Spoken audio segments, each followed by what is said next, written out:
अमरावती ग्रामीण पोलीस विभागामध्ये पोलीस अधीक्षक डॉक्टर हरी बालाजी यांनी ग्रामीण भागातील 35 पोलीस स्टेशनमध्ये कार्यरत असलेल्या 119 पोलीस कर्मचाऱ्यांच्या बदल्याचे आदेश जारी केले आहेत। बदली केलेल्या कर्मचाऱ्यांमध्ये 10 PSI सहित पोलीस हवालदारासह कॉन्स्टेबल यांचा समावेश आहे। नुकतेच अमरावती शहरामधील पोलीस आयुक्तालयामधील काही कर्मचाऱ्यांच्या बदल्या करण्यात आल्या असून त्या पाठोपाठ ग्रामीण भागामध्ये सुद्धा बदल्या करण्यात आलेल्या आहेत।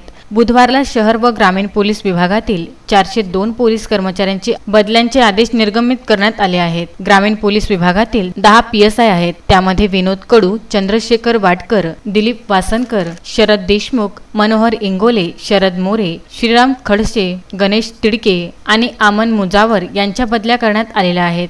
या व्यतिरिक्त ग्रामीण पोलीस विभागातील 29 पोलीस हवालदार यांच्या सुद्धा बदल्या करण्यात आलेल्या आहेत। त्याचबरोबर 51 पोलीस नाईक यांच्या सुद्धा बदल्या करण्यात आलेल्या आहेत। सर्वाधिक म्हणजेच 115 पोलीस कॉन्स्टेबल यांच्या यावेळी बदल्या झालेल्या आहेत। येत्या काही दिवसात ग्रामीण क्षेत्रातील पोलीस अधिकारी यांच्या सुद्धा बदल्या करण्यात येणार आहेत। Vidarbha news bureau, Amravati.